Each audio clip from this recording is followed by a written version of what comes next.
Yo, yo. Hey. Here we go.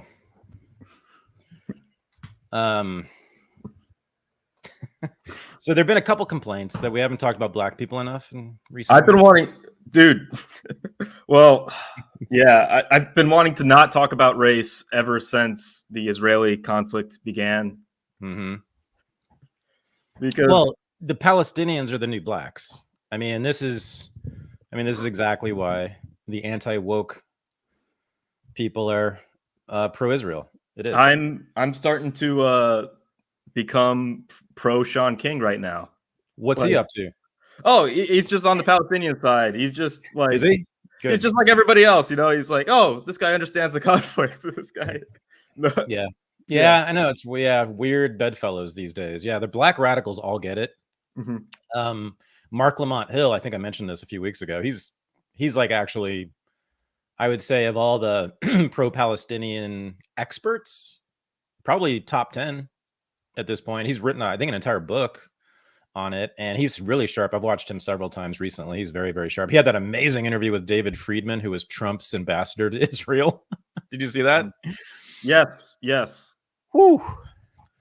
See, the thing about Israeli propaganda is it's just, isn't it? It just seems so patently ridiculous. Right? I know. The stuff with the hospitals, the videos they just released about, what's the name? Conrico, the IDF spokesperson, who by the way, I got this close to being on a space with him. The only reason he called on me and 2 days ago, and I was like watching a football game because I assumed there was no way he'd ever call on me. And he said, Thaddeus. And this is the guy in like the Tel Aviv IDF headquarters. He's on TV, the main IDF. He did a space the other day, and I was like, I just clicked on it, just like, whatever. There were 2,000 people in the space.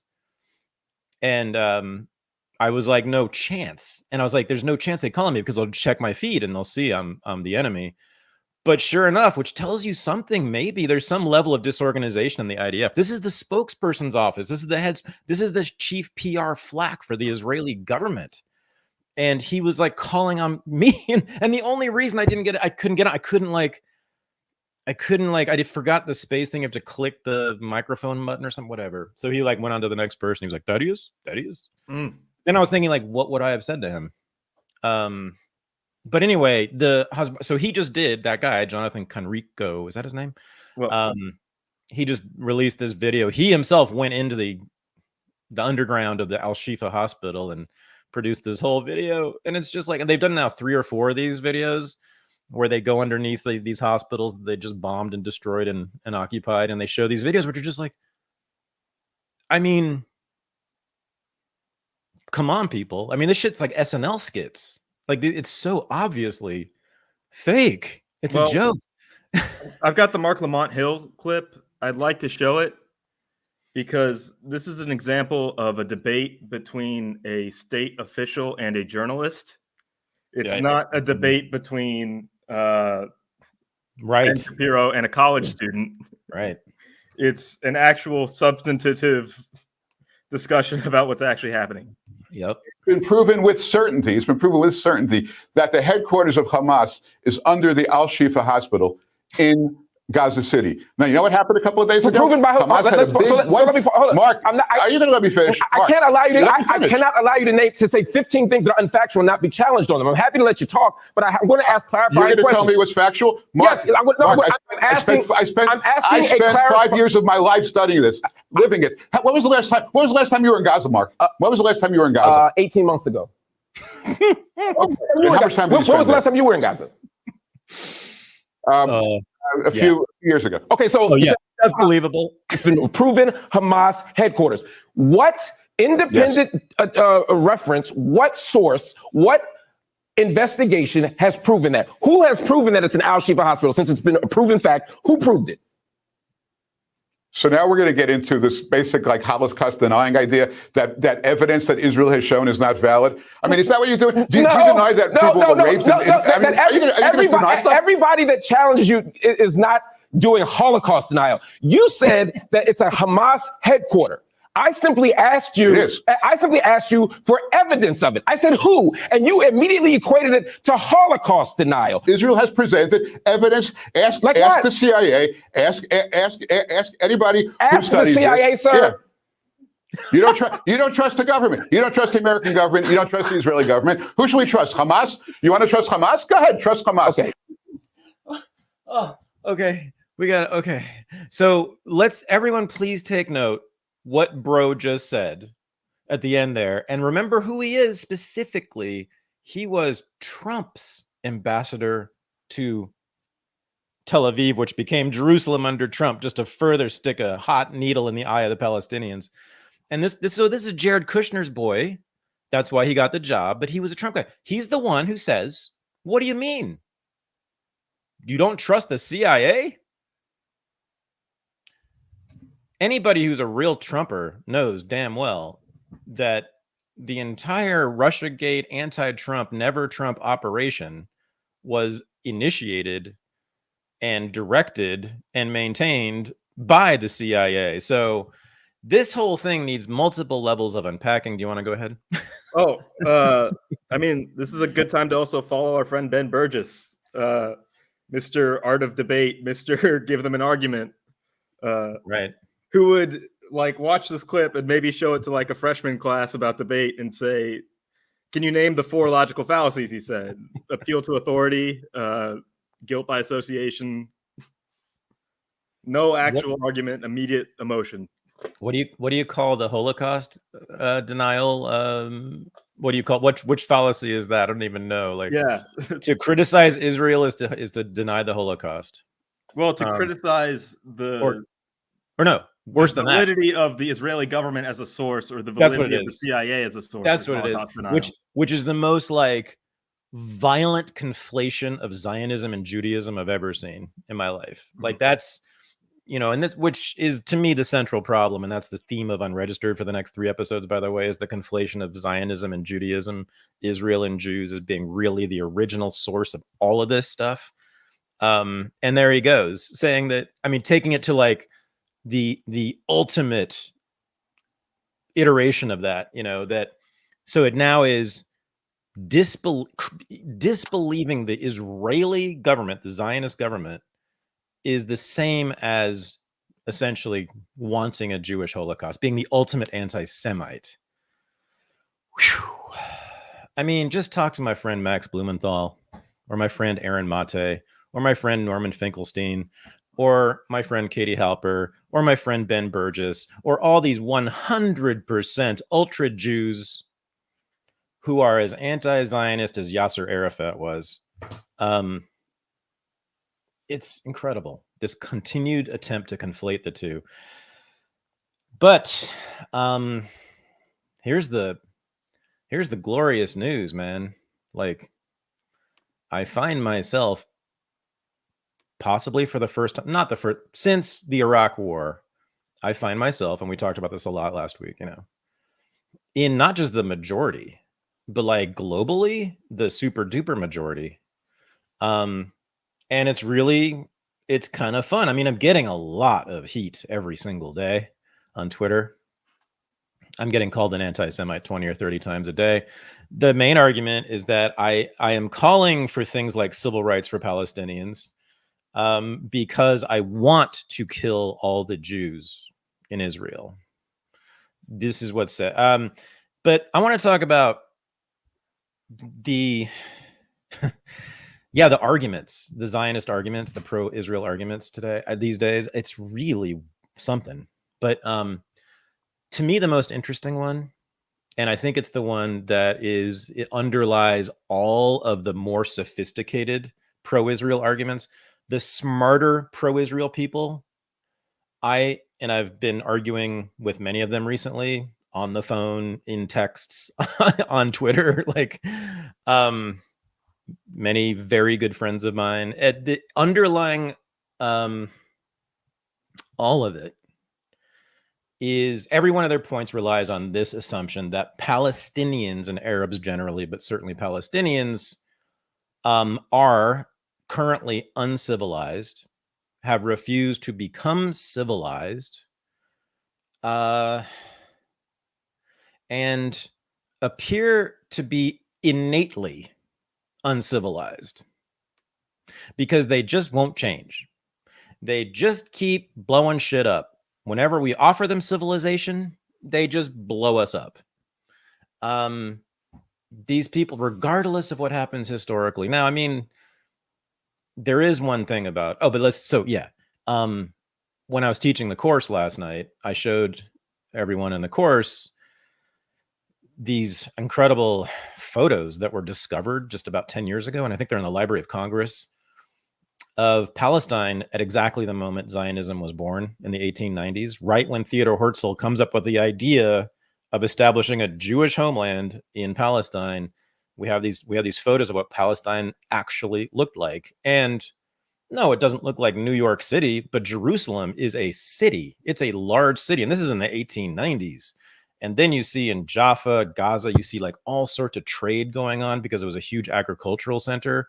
And it was right on the Mediterranean, and therefore there was lots and lots of trading going on by Palestinians. And again, libertarians who are finding themselves on the side of Israel these days, that's reason number 100 million to reconsider, because the Palestinians were doing exactly what you want people to do.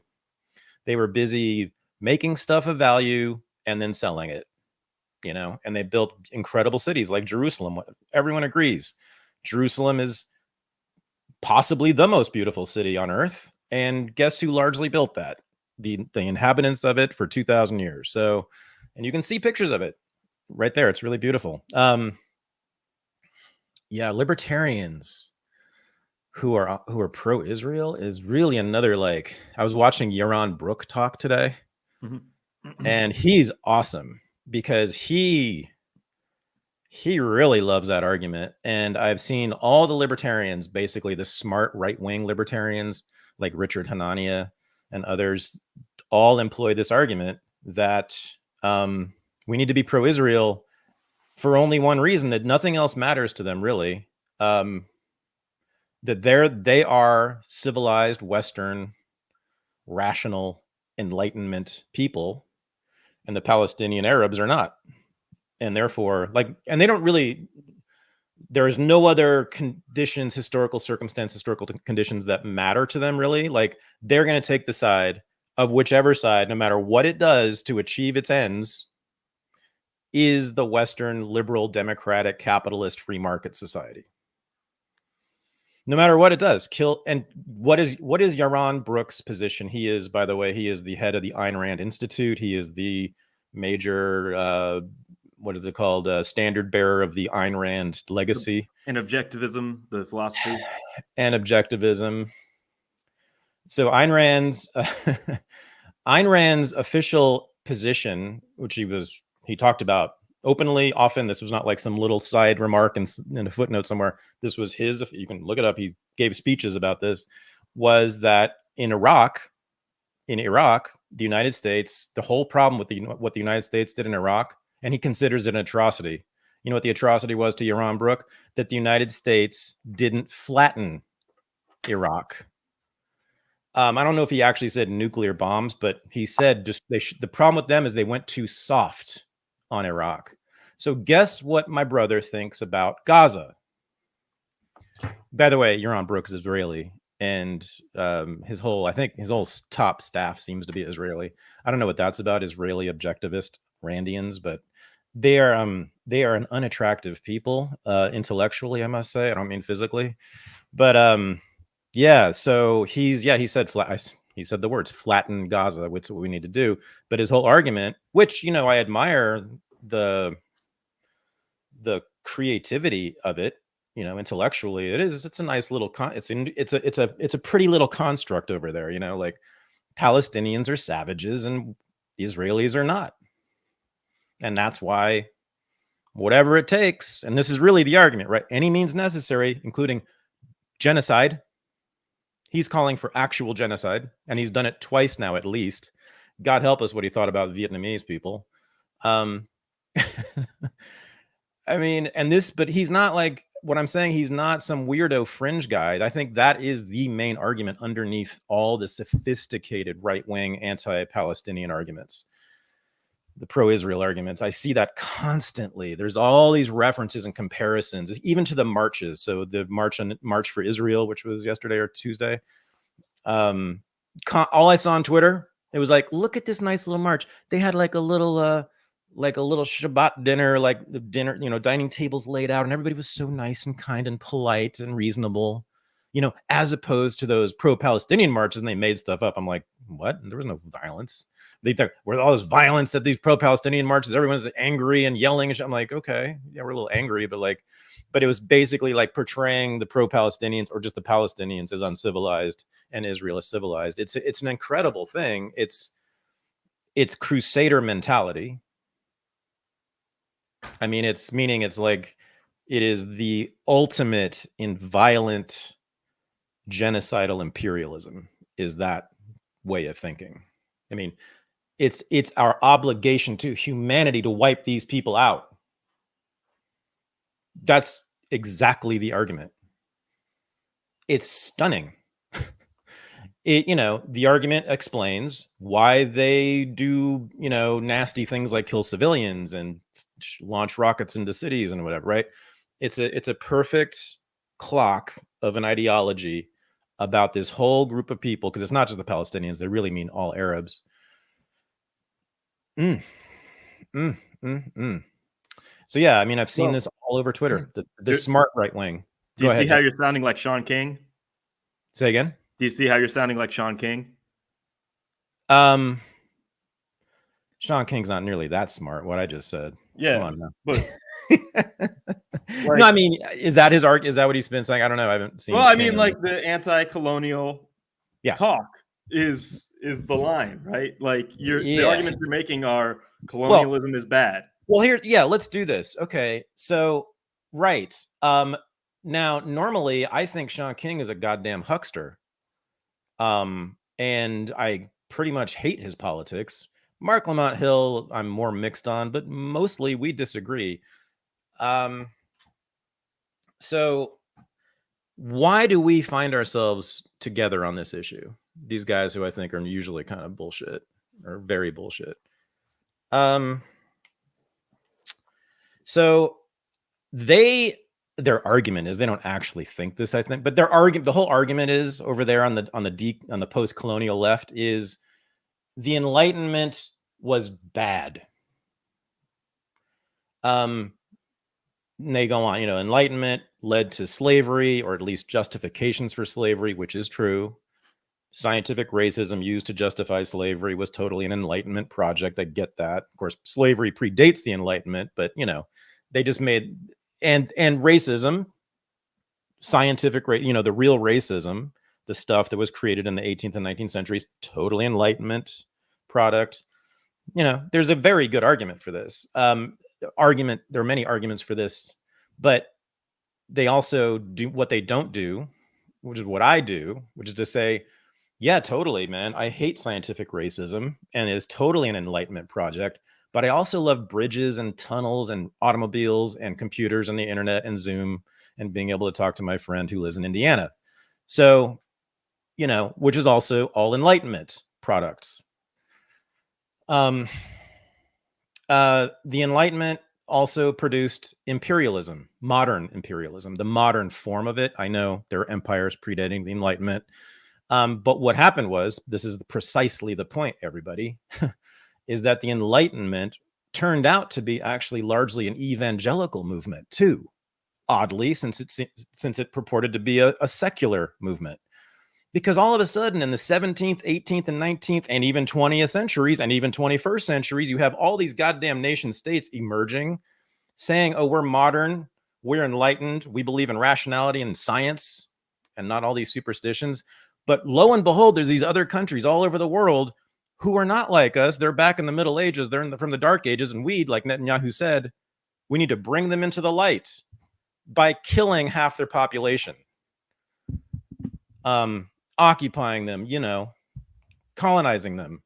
The whole European colonial project, which we all love so much, and the American imperial project, which we all love so much, totally 100% from the Enlightenment. It was the merger of scientific thinking with Christian evangelical feeling.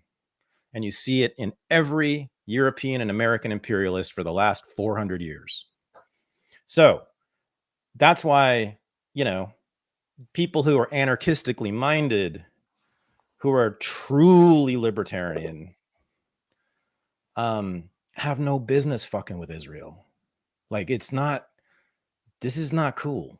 This is not, this is, again, it is the dark side of the Enlightenment. And I think that's what it should be called. There are sides to it.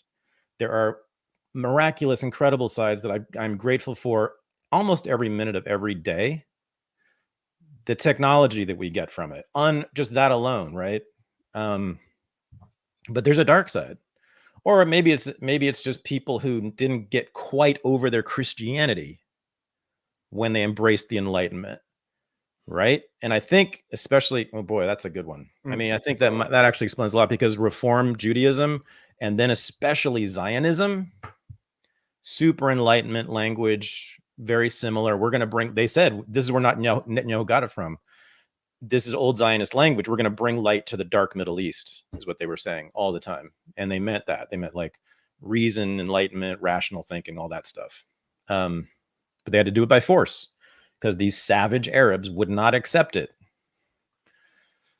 So, God, but even if they're right about it, like, even if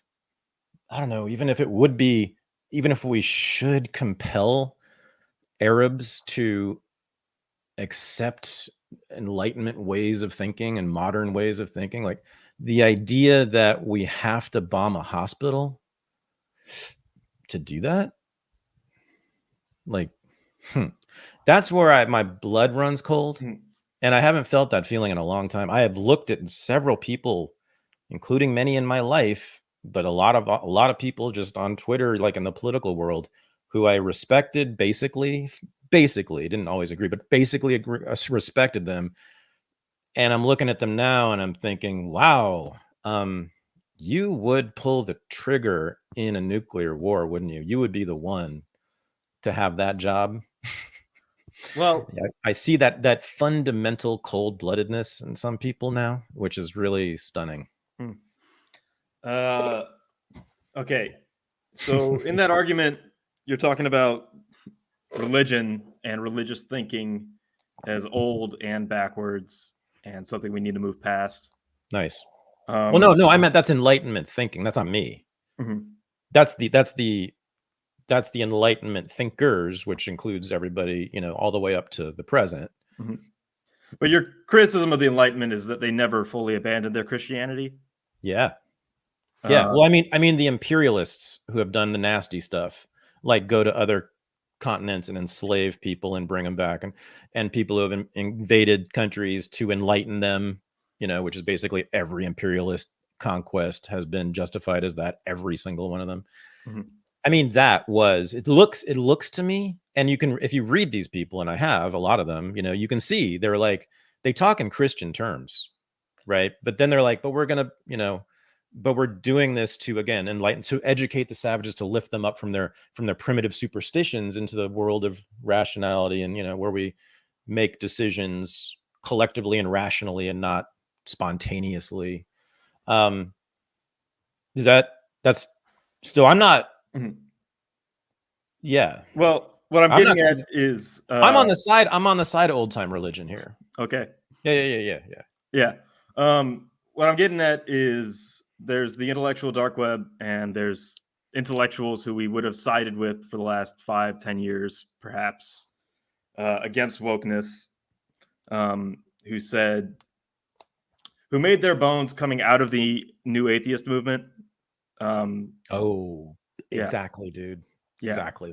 Thank you for once again illustrating the point I'm trying to make. Perfectly right.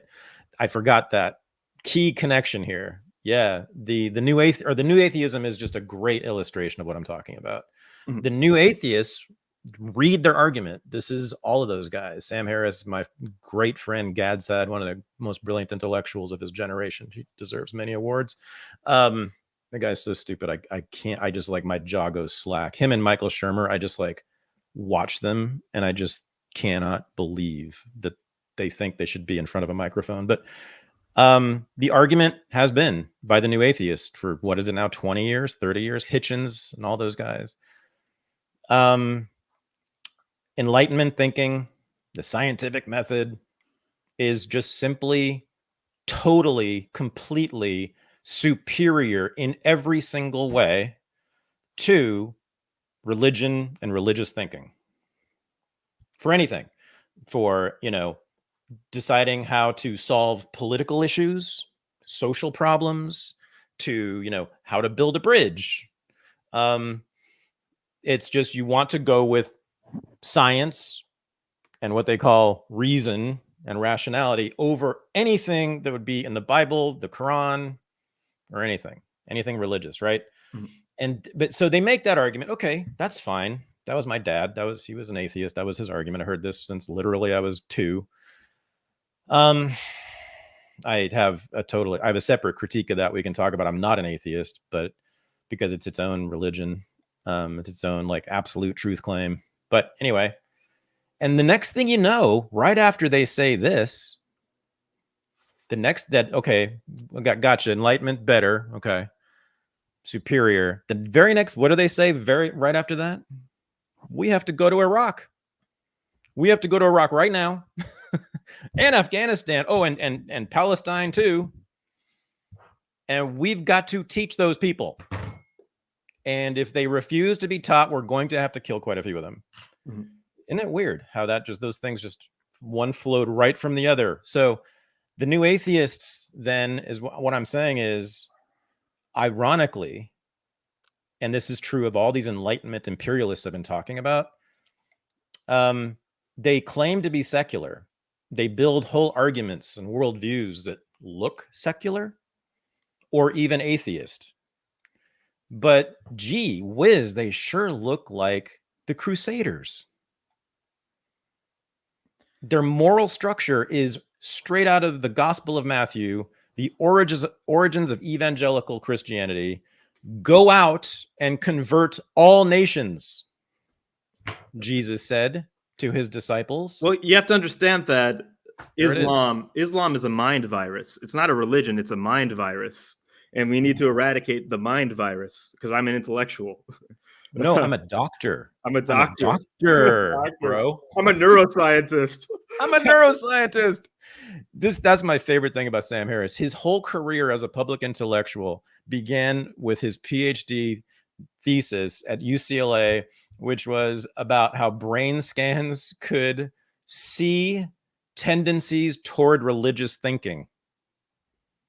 In other words, you can put a brain under a scope, and the picture that comes out will tell you whether this person is more or less likely to be religious and have religious thinking. Mm-hmm. So we can then deal with it. Then a bunch of people, and this became a whole thing with brain scans. All my students, I was teaching at Occidental College at the time, and we talk about anything, and they would just somehow bring in brain scans as the explanation for like all human behavior. Oh, criminality or war or violence or rape. That's all just, we can explain all that by brain scans. I'm like, where is this coming from? And then I found out it was from this dude, Sam Harris at UCLA. Then some people were like, wait a minute, brain scans? And they took a salmon, a dead fish, and they put it under one of those scopes. I forget what they're called. And they could find exactly the same thing that Sam Harris could find in human brains. I mean, it was totally debunked, like by scientists, not by me and not by poets. I mean, by neuroscientists.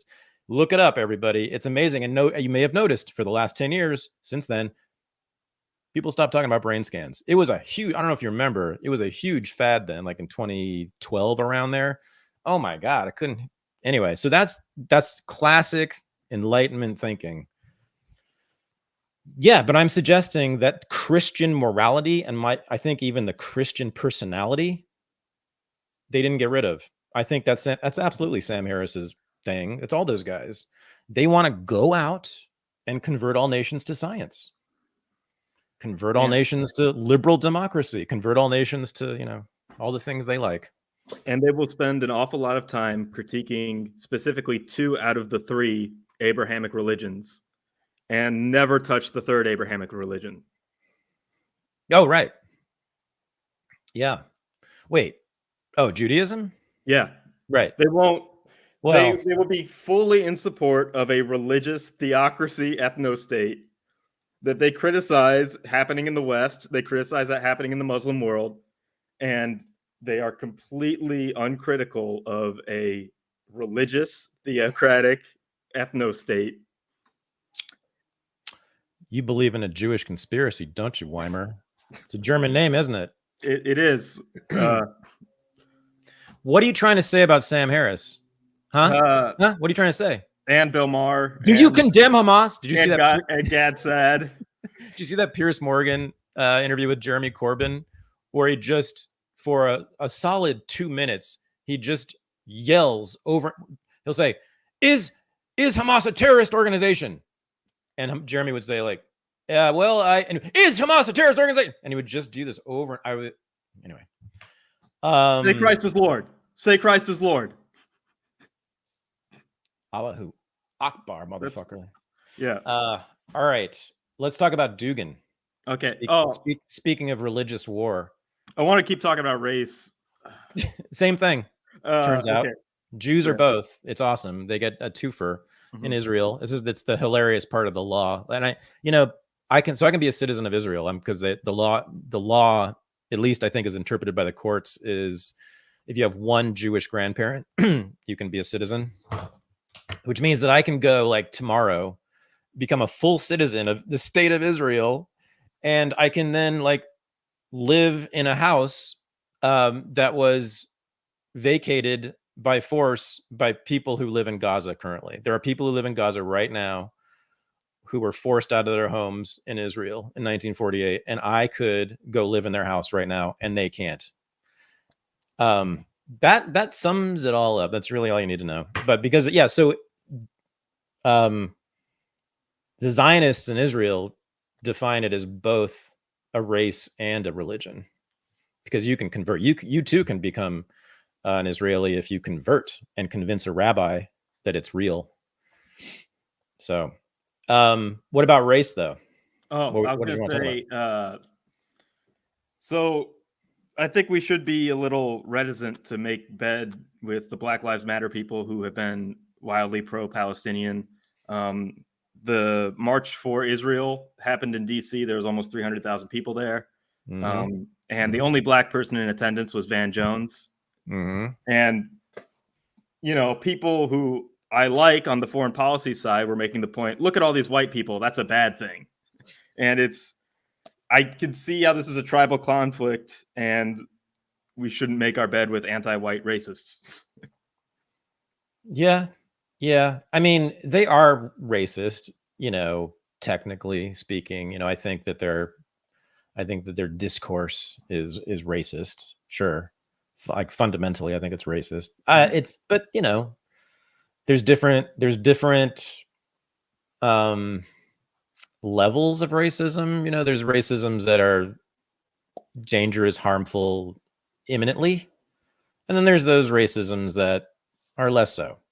So I don't know. Well, I mean, these guys will fuck me over. That's true. This is true. They would be happy to fuck me over as a white man for racist reasons, no doubt about it. In other words, like affirmative action that would like keep me from getting a job or something like that. Of course, they would be all for that, and forcing me to pay reparations. I'm sure. I'm assuming Hill is for that. I know Sean King is very for that. Because we line up on the poor Palestinians. Yeah, you're right. I mean, the politics of self-interest, which I preach, would dictate. You're right. The logic of that would tend to tell me to not align myself with these guys who are antagonistic to my personal self-interest. Is that your argument? Yeah, it's just a concern I have as this thing gets played out, and I think that's a trap, and why so many right-wingers that we used to be aligned with, I think they're just reactionary in that they see the other side is going this one way, and they don't want to be a part of that at all. And I think there's at least a self-interested point to be made about that. I mean, what does it mean to be aligned, right? I'm not aligning myself with Mark Lamont Hill. At most what I will do is simply say, hey, did you see what Mark Lamont Hill said to the ambassador to Israel. Right? I mean, we are on the same side of one issue, but that's not aligning yourself with another person, is it? Potentially. It depends on how big the issue becomes. Well, it also depends on how big the coalition is, right? I mean, right now, damn, who isn't for a ceasefire? Yeah. You know, I mean, it's as I said, it's half the Democrats, it's the Republican Party, half the Democrats, and half the UK political parties, and no one else. So, and I brought up Van Jones because he called for a ceasefire. Well, he didn't. He just said, "Let's pray for the ending of bombing." He did not. He just said, "It's bad that people are being bombed. Let's pray that ends as soon as possible." I want everyone to conjure in their minds Berlin, 1933. Just pull that atmosphere into your minds. So just try to be there right now. Are we going to watch it? Oh, sure. Okay. Yes, and there's a black man on stage in Berlin in 1933. But just go with me, people. Just stay here. Just think about that. Yeah, sorry. Let me get the volume up.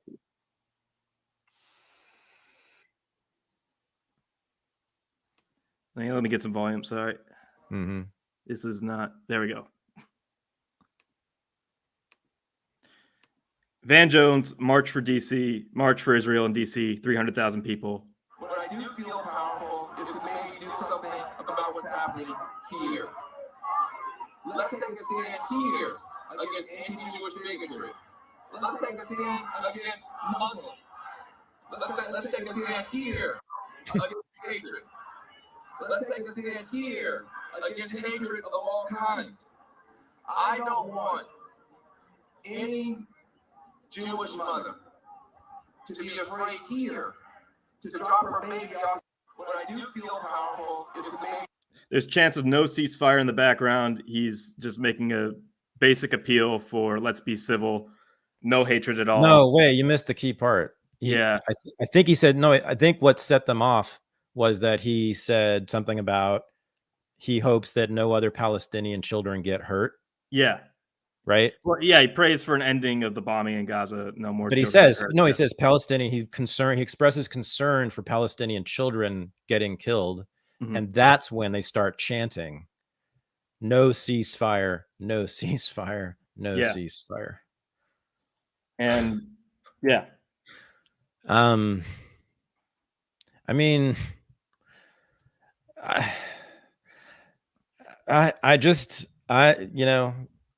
okay. Yeah. I wonder how we're all going to feel about that, 5, 10, 20 years from now. Well, how that's going to look, that video, that general sentiment that we should continue killing children because there might be Hamas under the hospital.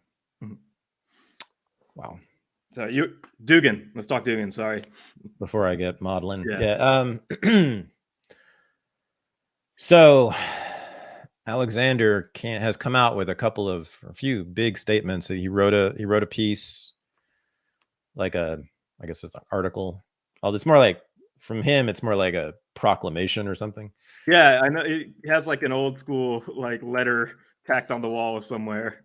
Well, I mean, he's just as much a Russian political activist as he is a philosopher. I mean, quite literally, he founded a political party in Russia and has been very active in party politics there. So there's also a Russian thing. There's of course, a very long history of, issuing political manifestos in Russia. It's part of the culture. But yeah, so he's done this, and he's done a couple of big interviews in which he's laid out his thoughts on Gaza, but it's not the argument is that it's not about Gaza, it's about the clash of civilizations. And it is a bracing tonic to think about what Dugan's saying. It is a different analysis than any other. It is not like, it looks nothing like the pro-Palestinian argument. It looks nothing like the pro-Israel argument. It looks nothing like you've ever seen in American politics at all. He says that Israel is aligned with and part of what he calls the degenerate and satanic West. And the West is degenerate and satanic for both being imperialist and conquering the peoples of the world, but also very much for our degenerate culture, our sexual mores in particular, and our love of drugs and all the bad stuff, all the sins. We are sinful. And here's the part that gets even like more interesting and spicy. To him, Palestine is a part of the Muslim world, but that to him is now aligned, or has been even historically, I guess he's saying, with the Slavic world, and in particular, the Russian Federation or Empire, Russia. And he's been arguing for a while for an alliance between Russia and the Muslim world. And the Muslim world, right? Both politically and religious, and both in terms of theology and politics. Mm-hmm. He sees them as sort of should be as brothers, I think is the right way to think about it. And he sees Palestine as being part of the Muslim world, which is in a war, an existential war with the decadent satanic West. And he is on the side, of course, of the East. So yeah, that's something to think about. The quote here, which is like a pitch almost. He says, new civilizations are on the rise, including Chinese, Islamic, Indian, African, and Latin American. Russia sees them as potential allies and partners in a genuine and equitable multipolar order, a perspective not yet widely acknowledged by the rest of the world. Yeah. Yeah. I'm thinking of, do you have access to that picture of the IDF soldiers standing on the rubble in Gaza holding the rainbow flag?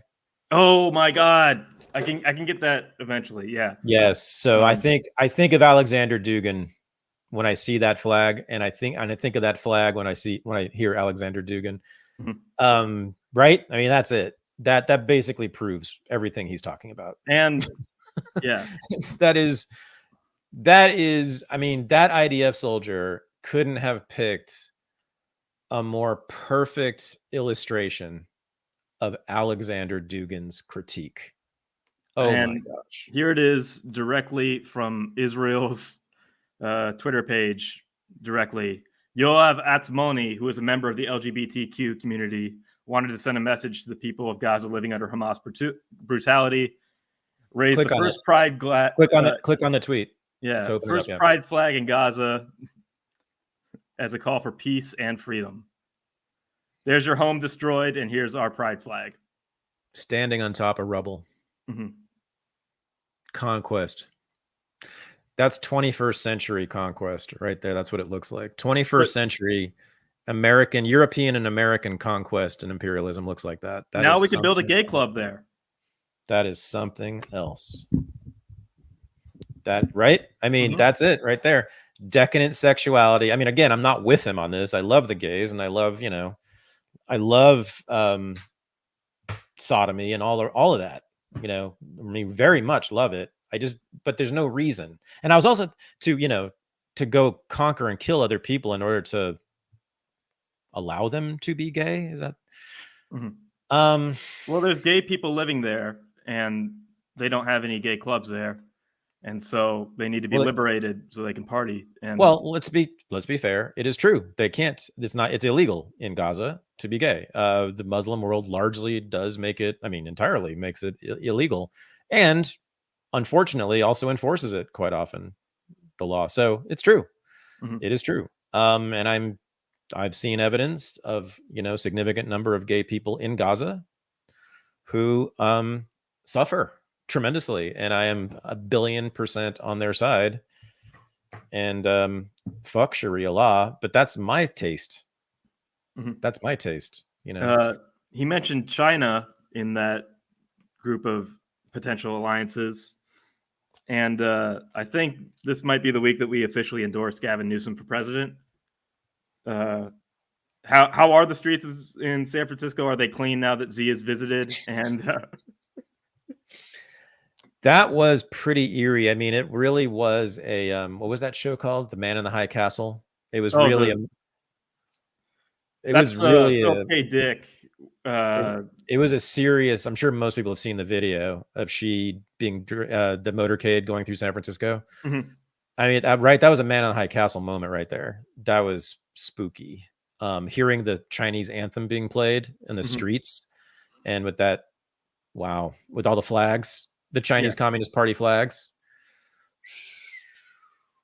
I mean, wait, I thought we were going to war with China. I need to, by the way, I need to check on this. There's some good geopolitical analysis going on about this that I haven't looked at yet, but yeah, I mean, it's interesting. So the ruling class, the political ruling class, the foreign policy establishment, they're still clearly very split on it. And I'm glad Gavin is not, and he's made several statements, of course, that are good from my perspective on China, meaning not belligerent. And he clearly wants to go back to how things were, where we were actually trading, not ideally, not on ideal terms, and there were problems with it, but it was still a lot of great trade that I think that a lot of good, but most importantly, you know, kept us at peace for decades. And he wants to go back to that. So that's one thing I'll say about Gavin Newsom. I'll bet you anything he'll be the next politician to come out. Oh, I bet. All right. Thad Russell's making a prediction right here. Real time. I am predicting that Gavin Newsom will be the next major politician, national politician, to call for a ceasefire. Because his base is up, I'm sure, up his ass about this. His money comes from the Gettys. They're not Jewish. I don't know what they feel about Israel, but they're not Jewish. So he doesn't have I don't think he has Jewish money behind him. I'm sure he has some, but not the major part. So that I don't see, that's not an issue. And then he comes from here, man. The Bay is Palestine, baby. We don't, this is pro-Palestine territory big time. You know, I mean, I have seen in my lifetime living here way more Palestinian flags. I've never seen an Israeli flag in the Bay Area, really. I mean, that would be embarrassing. So yeah, I don't, and of course we know they half the Democratic Party, at least. No, sorry. I mean, in terms of ceasefire, it's what, 80% of the Democrats or 90% want a ceasefire? Yeah. But also think about this. He unapologetically cleaned up the streets of San Francisco. Right. Another nod to Man in the High Castle. You know, again, I'm glad we're getting along. I don't want war with Mr. Xi, but I also don't necessarily want to turn the keys over to him. But yeah, cleaning the streets and getting rid of all the homeless. And I didn't go over there during this. I just saw lots of reports from locals who were like, okay, I've never seen it like this before. I mean, this is down the heart of the financial district, which is, I think, actually, I'm not sure. It's somewhere downtown, which is just absolutely packed with homeless people all night, all day, every day. And this was I don't know where they put him. That's what I want to know where they put him. But doubling down, not apologizing, unapologetically cleaning up the streets and trying to make inroads with giant foreign powers and trying to be a little bit of a peacemaker, maybe. He's a shadow president. It's so obvious. When is he going to declare? I mean, doesn't he need to soon? It's only a year out now. That's right. Wait, we're less than a year out. He hasn't declared yet. Is it possible he won't? He must, right? He's got to be running. Seems late. I think Biden is too healthy. You mean physically healthy? Yeah, I think he has to, there has to be an emergency injury thing that happens for them to swap him out. Because they've said that he's perfectly capable of being president in his last 4 years. And so you need some sort of legitimate emergency to take him out. I don't see it. I don't see it. don't, and they're not going to let him go. He can't do it. I was just watching him talk about Israel, and he can barely get through it. He doesn't know what he's doing. He's lost. He's mumbling badly. You can see Blinken next to him. I mean, I almost feel sorry for Tony Blinken right now. He is clearly suffering. He is really, really, I think he's in a lot of distress. You can just see it in his face. I've never seen a sort of a major government official like that look so stressed out. But he is today, or did you see the clip of Biden being asked about whether Xi is a dictator? And he doubles down on it. And they're just the cameras on Blinken, who's in the audience watching Biden take this question. And he's looking up and the reporter says, "Do you still call President Xi a dictator?" And Biden starts going, "Well, yes, he is." And Blinken, his face just goes, he like winces like in pain, and he looks away. And it's very clear. I mean, you can see when he's looking at Biden, they are not together. Biden is doing his own thing. He's freelancing in his little senile mind. And he is clearly not following orders. He can't. And when you're dealing with national security, foreign policy, life and death, war and peace decisions like he is right now, if he says the wrong thing, right, that can actually cause a war.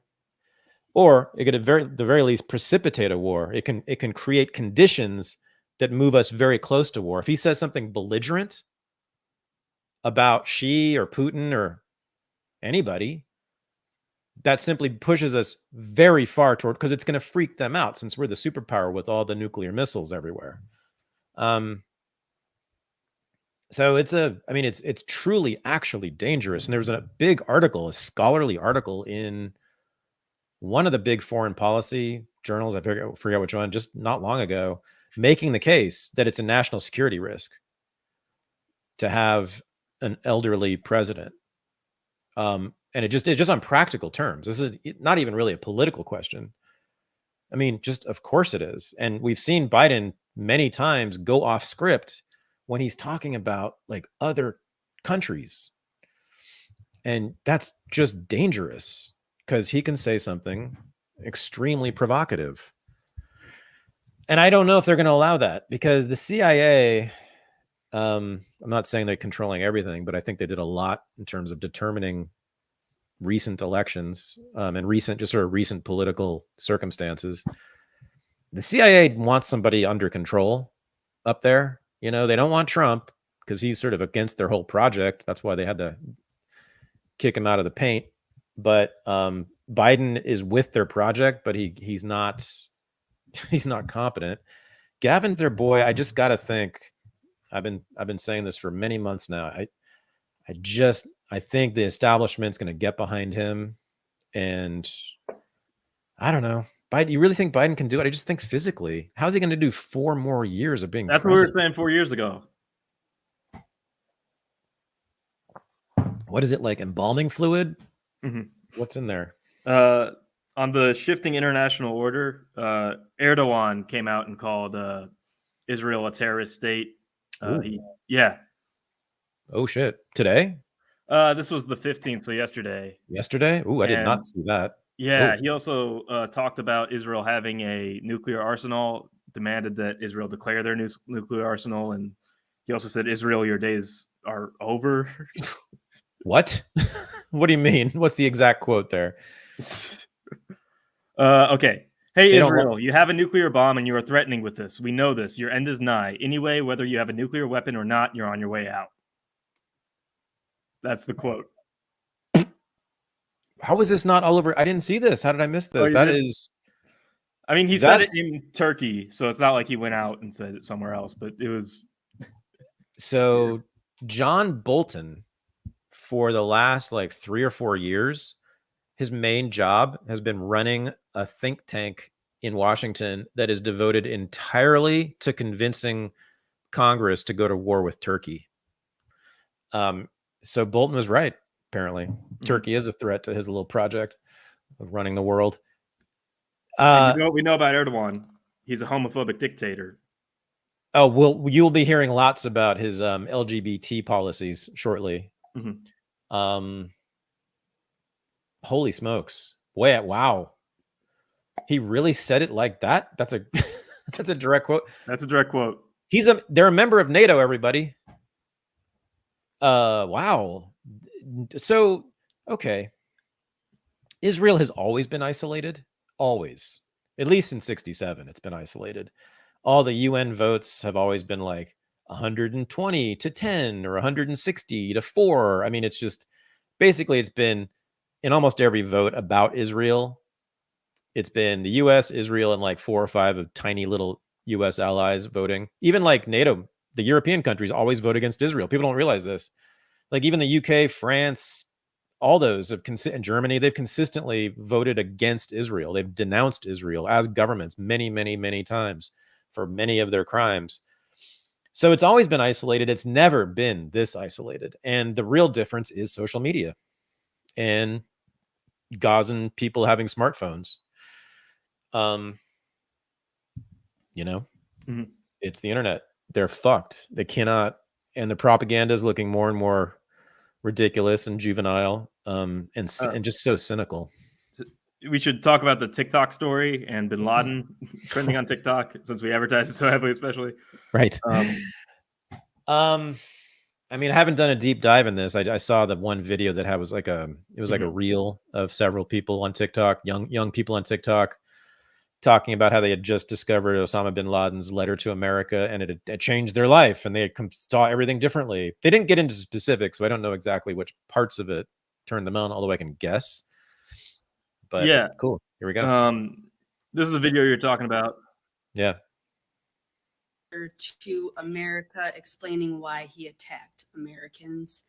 And I am ashamed to say that I not only have never read this letter, but I didn't even know this letter existed. It's wild, and everyone should read it. If you haven't read it yet, read it. However, be forewarned that this has left me very disillusioned, and I feel the same exact way I felt when I was deconstructing Christianity. I feel a little bit just confused, like I have entered into another timeline. What is this? And yeah, so go read it. So I read A Letter to America, and I will never look at life the same. I will never look at this country the same. I will never. Please read it, and if you have read it, let me know if you are also going through an existential crisis in this very moment, because in the last 20 minutes, my entire viewpoint on the entire life I have believed and I have. So notice how nice their houses are. And then you keep going throughout this. There's like multiple people in bathrobes as they're doing this. And they never once mention anything about the contents of the letter. I noticed that. Yeah. It's the most surface level thing ever. It's yeah. Well, then who did it? This doesn't seem organic. I don't know who or why.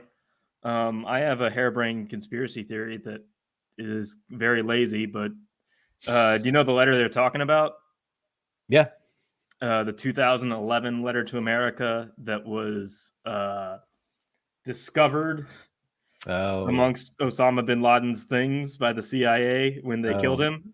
Okay. And the CIA found so many things, and they just decided to massively publish this thing. And the Guardian had it, and then they took it down. But what this sounds like to me is a psyop being run by the CIA to get everybody talking about bin Laden on TikTok and start praising bin Laden as some sort of like intellectual figure. And then look, politicians can say, see, they're spreading terrorism on the internet. Oh my goodness. Actually, it sounds like an AIPAC op. Mm-hmm.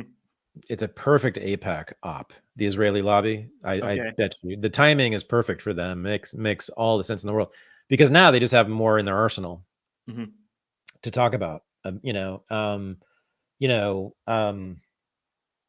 now we see these people, these young people, young Americans on TikTok talking about how they love Osama bin Laden. That's who's marching in the streets. That's, you know, there's something wrong in America. This is why we need to censor the internet, is because it's spreading terrorism. And you, America, need to deal with this. You need to crack down on these people. That's what's coming. I think that's what's coming. Yeah. I mean, my friend Jonathan Conrico, that's what he'll be saying soon. Pretty sure. They're gonna have to mention it. This weird fit. Okay, so wait, is that the only evidence of this phenomenon on TikTok? Are there tens of millions of the story is that tens of millions of views referencing this letter to America by bin Laden? Views of that one reel? Of all the reels. There's like dozens. Are there? That's what I'm asking. Oh, that's a 5-minute compilation of the most popular ones. I could keep going and play more. Oh, you've gone through and you've seen lots and lots of people doing this? Yeah. Oh, so it can't be too astroturfed. It sounds sort of organic, right? Yeah. Also, part of the trend is like if something is trending, people will talk about it regardless for the views, kind of like what we're doing. Yeah. And so things that may feel like a psyop get this snowball of attention in ways that don't need too much inorganic provocation. Yeah. I mean, I was thinking about why it might be popular in that demographic, which I don't know what that is, but exactly. Well, it's people born after 9/11 also. Yeah. They all look like they're around 30-ish, something like that, right? Oh, they look younger. They look like 20s? early 20s, yeah. 20s? Okay. Yeah. So I mean, it's true, post-colonial studies has been huge in the academy throughout those kids' lifetime. So if they went to college and they took anything in the liberal arts that dealt with that question at all, they got a dose of post-colonialism for sure. I mean, the only thing you will hear on a college campus about colonization is negative, which that's where I am basically, but like, it's not good either intellectually, but that's absolutely 100%. All the discourse on college campuses is post-colonial, anti-colonial, all that. So that's one explanation. The other is, they were born after sort of the whole thing. So they weren't aware and they didn't experience any of the emotional like valences, I think they would call it, of 9/11 and post 9/11 and the war on terror. I mean, they only came into sort of political consciousness when bin Laden was dead, right? They didn't think about politics at all until after he was dead. And so, since he's been dead, like we just all basically stopped thinking about it. I mean, every 9/11, we kind of for a second think about it, remember it, but it's not an issue. It's not and certainly there's no like emotional power in it anymore. So that tells me they're freer to think about this issue, freer than people who actually lived through it and experienced all the wild feelings that were being thrown around at the time. I don't know. What do you think? That's your people. Explain them to me. There is like 9/11 is a punchline to people. Yep, there you go. Exactly. Yeah. Right. My favorite 9/11 meme is every 9/11 there's a old dusty book and somebody put book of 9/11 memes on it, and then it's a guy blowing the dust off the book like as if 9/11 is a holiday to share silly memes. It's also analog, apparently. It's so old. It's analog. It's not even digital. Yeah, well, it kind of was. I mean, it was right on the cusp of the internet age. 2001, still like not a lot of e-commerce was going on. It was kind of certainly no YouTube or anything like that. It's true. It was analog. Yeah. But politically, it's analog. Historically, it's analog. It's emotionally, most importantly, it's behind us. It's analog. It's deep history for your age, for people your age. And so, right, again, I can see how they would come to bin Laden. I guess maybe, yeah, why not? Like more open. Plus, I've heard that Zoomers are just open to freaky shit generally. Yes, true. It's also, just to put it mentally, I remember there's some baseball players were interviewed, like college baseball players. What music do you listen to while you hit balls in the batting cage? Batting practice, yeah. Yeah, there was a study on this. And the interviews were like, yeah, sometimes I put on old school music, like Nelly. Like to them, old school hip hop is Nelly. Golden oldies. Yeah, golden Nelly. oldies. Yeah. DMX, golden oldie. Yeah. Might as well be doo-wop. My granddaddy listened to DMX. It's kind of true now. Mm-hmm. Wow. Good way to bring the black people in. Mm-hmm. Nice job there. Yeah. Oh, yeah. We almost neglected them again, but you saved them. They need saving. It's good. If you read the letter, though, like if you give these people the benefit of the doubt and had them read the letter, like in the letter, he says the Bush administration got you into these wars on the premise that they were vital to your security. He promised that it would be over within 6 days or 6 weeks. However, 6 years have passed, and they are still promising you victory and not achieving it. Then Obama came, delayed the withdrawal. He had promised you by more than 16 months. He promised you victory in Afghanistan and set a date for withdrawal from there. 6 months later, Petraeus came to you once again with the number 6, requesting that withdrawal be delayed 6 months. I know, I like Satan 66666. Yep. You are wading into a war with no end in sight on the horizon and which has no connection to your security, which was confirmed by the Operation Umar al-Farouk, which was not launched from the battlefield and could have been launched from any place in the world. Yeah. Basically, well, yeah. The fact that the war for terror was all for naught is a good point. Okay. Well, let's be clear here. I mean, probably if you were to quantify it, I would bet you that more than 50% of what that letter says, we probably would all agree with, right? I mean, I'm sure his basic analysis of it is correct. But then he has some prescriptions, not just analysis, for what should be, put in place of the American empire. And the war. That's all he says. That's all he says in those letters is in the letters and the war. Yeah. The path to security is for you to lift your oppression from us. That's all he's saying. I mean, so he wants Sharia law for all of us, just for starters. Us? I mean, not us. Maybe his people, but not us. No? In that letter, at least, all he says is lift your oppression from us. Oh, okay. Yeah. I thought he called for universal Sharia in it. Maybe in some of the earlier letters from the 90s and 2000, but not that one. Okay, yeah. Yeah. He was never big on it. I mean, it was not like he was a huge evangelical type. But it was in there, and he would mostly criticize us for being decadent, degenerate, which he's right about. Although Osama bin Laden, this is not degeneracy, but he, when he was a kid, he was a huge fan of American television shows when he was growing up. He and I are, he's a little bit older than I am, was a little older. So he grew up in in the 60s. And Hee Haw was Osama bin Laden's favorite TV show.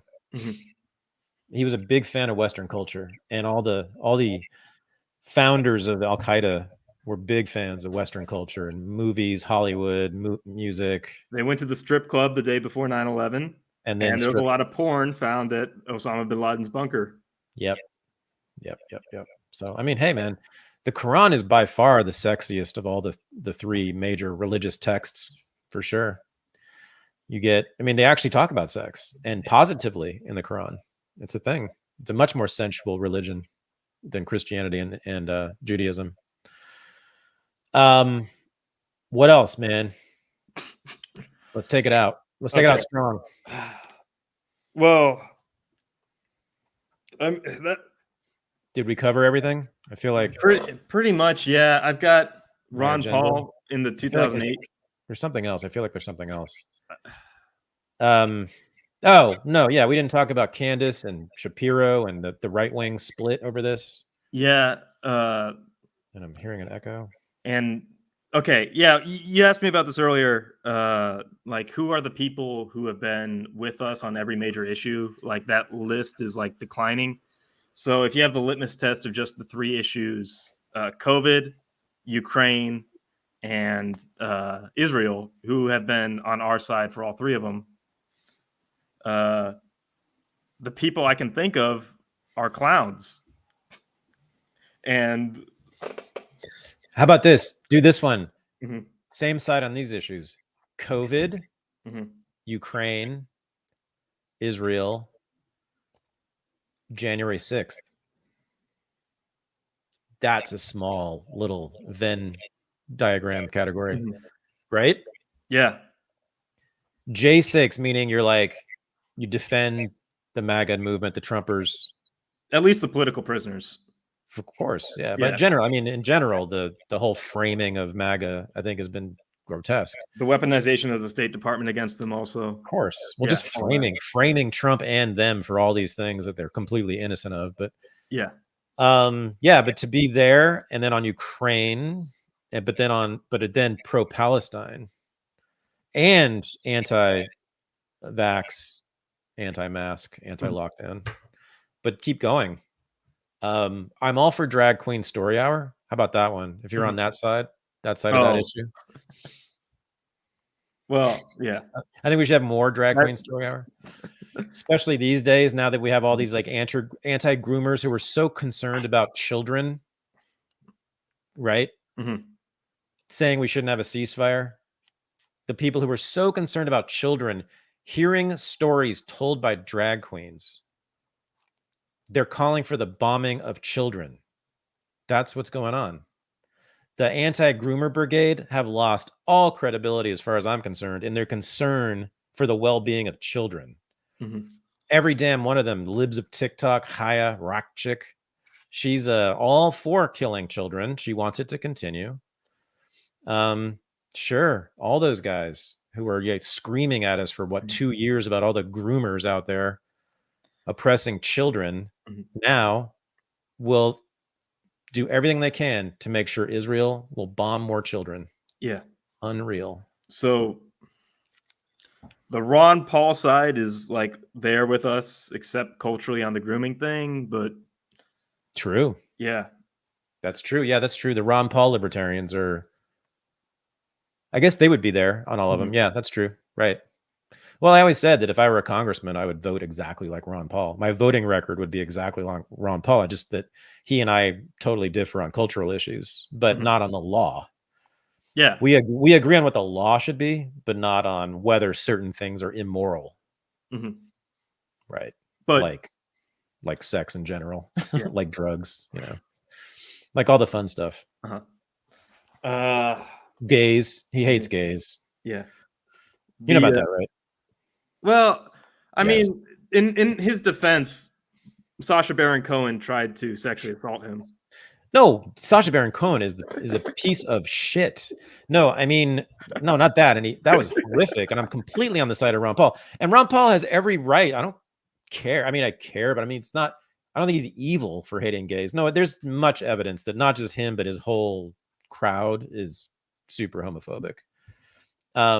So I shouldn't say super homophobic, but they definitely disdain homosexual culture and I think the sort of lifestyle generally. You're telling me an 80-something-year-old man from Texas No, is all socially of them. conservative? All of them.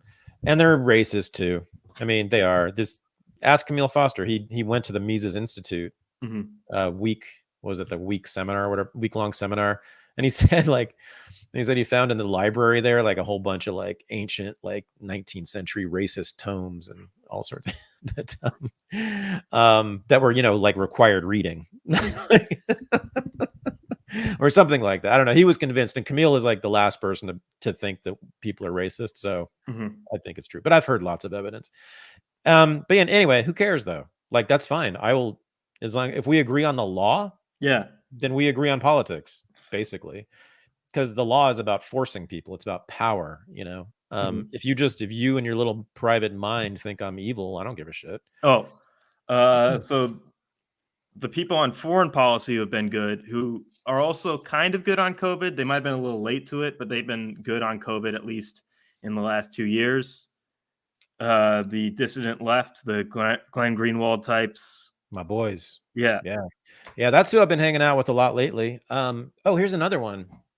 My other current crowd is the geopolitical realists, I guess you could call them. Here's my problem with those guys, though. Hmm.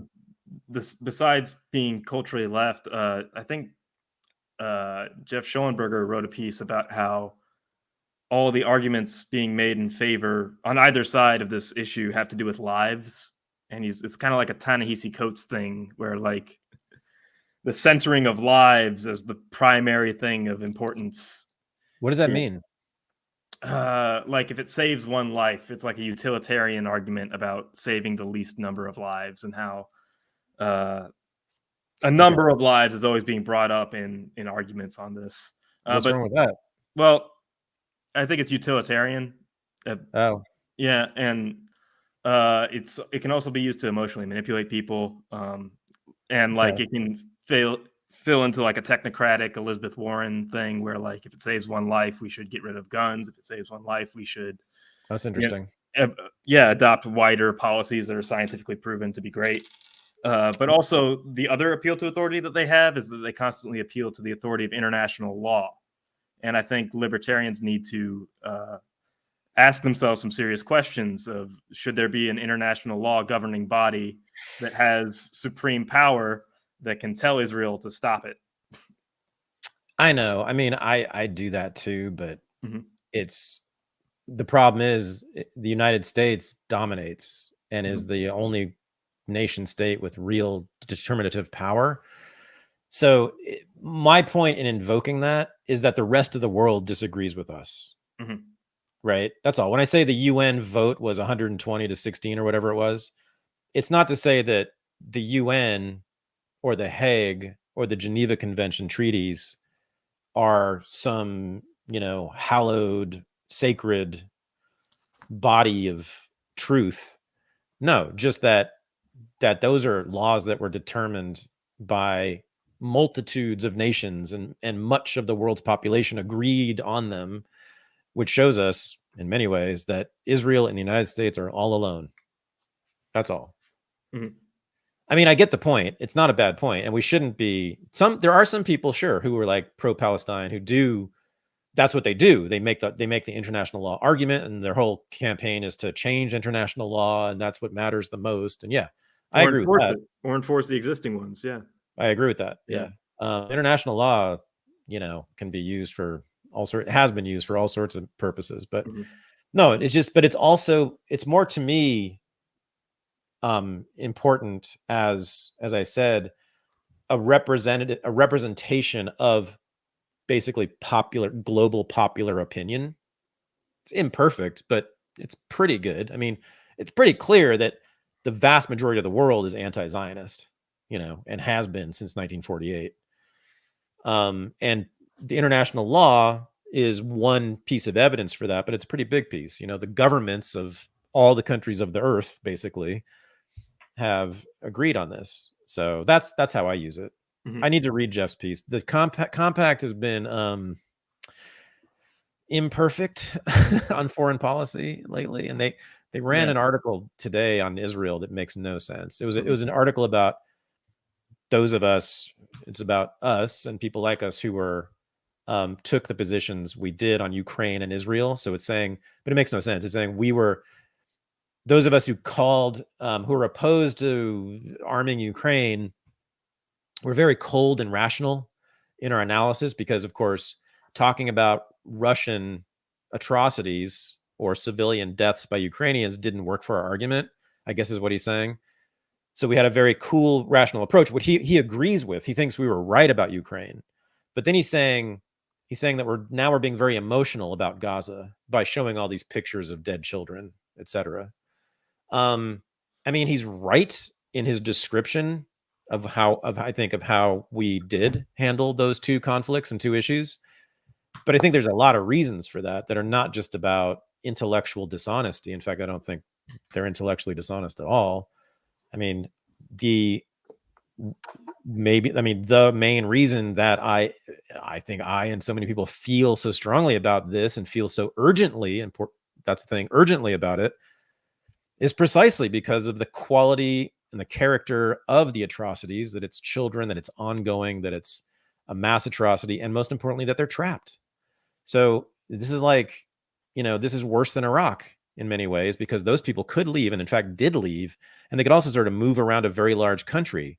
This is just this little tiny place with literally walls around it, and they can't get out, and they're being bombed, and their children. I mean, so yeah, and I think it's important to show people that that's happening. Now in Ukraine, first of all, there was nothing like this. I mean, there were civilian casualties, of course, from Russian shelling, absolutely, but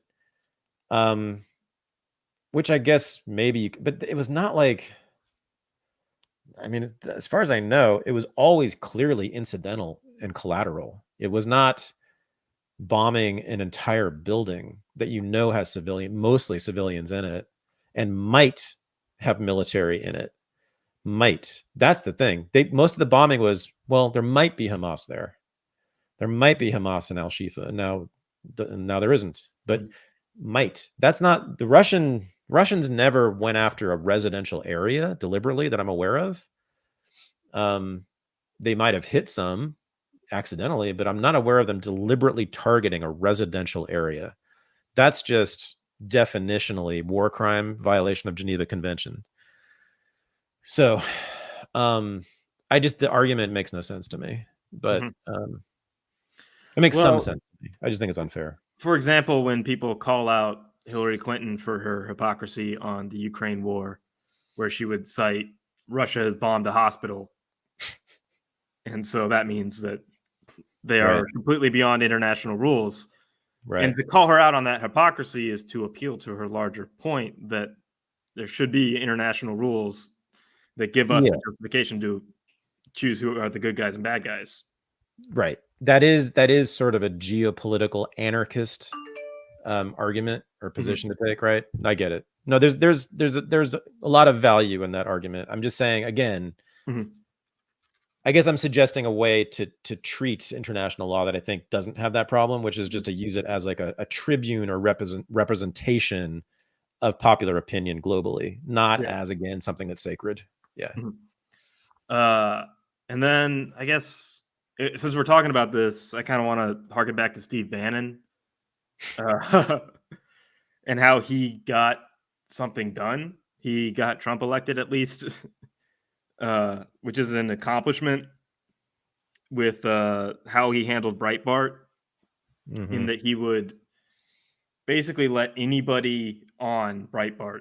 Like at first, he just gathered everybody from every political spectrum on the conservative side. He'd have Ted Cruz people on. He'd have Ben Carson people on. He'd have Zionists. He'd have everybody. He'd have old school racists on if you wanted to.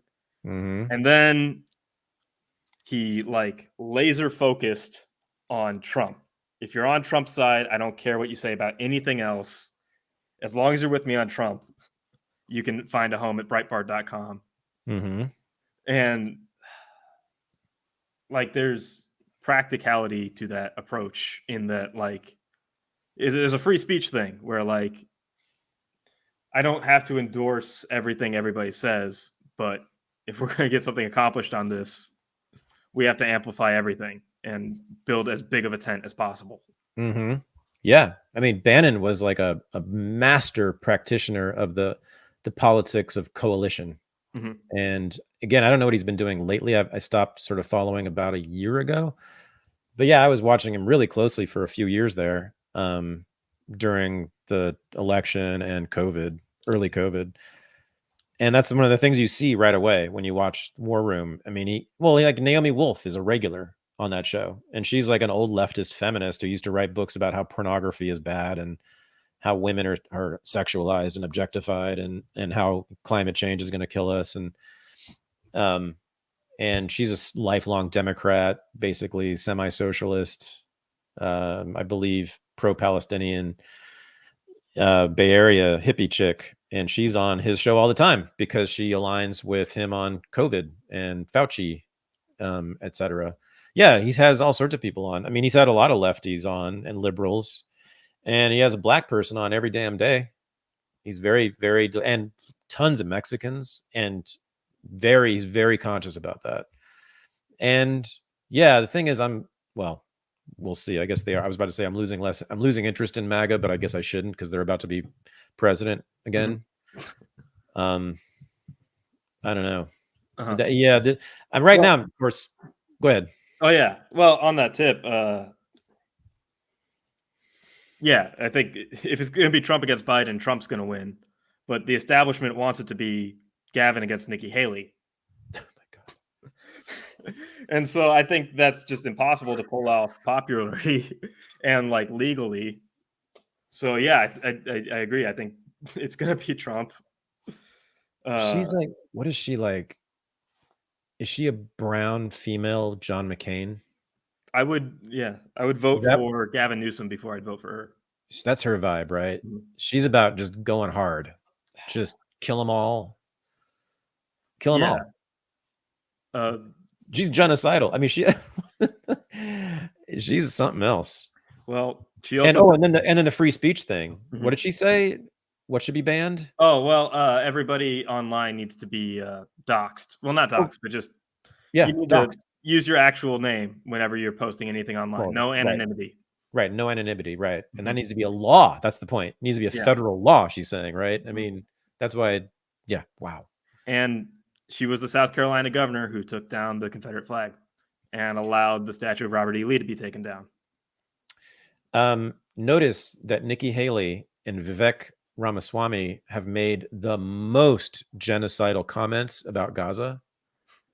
Notice? Mm-hmm. Perhaps not a coincidence, because in India, for a long, long time, the Hindus from whom they descend have a long history of being super violent against the Muslims. And I think that's not an accident. I'll bet you anything. There's a deep anti-Islam. Oh, well, harkening back to Dugan, that's going to be the biggest obstacle in this project is getting India on board with the Muslim world. And oh, right. Yeah. There you go. That's what most people who talk about Dugan bring up as like the most harebrained part of his whole view is how do you get India and the Muslim world together on anything? The fucking Hindus are in the way. Yeah. Yeah. All right. Well, that was some deep geopolitical analysis right there. Cool, man. Let's go. Put up the URL for Patreon. So after this, we are going to Unregistered Live, which is a Zoom meeting. We hang out on Zoom with our patrons.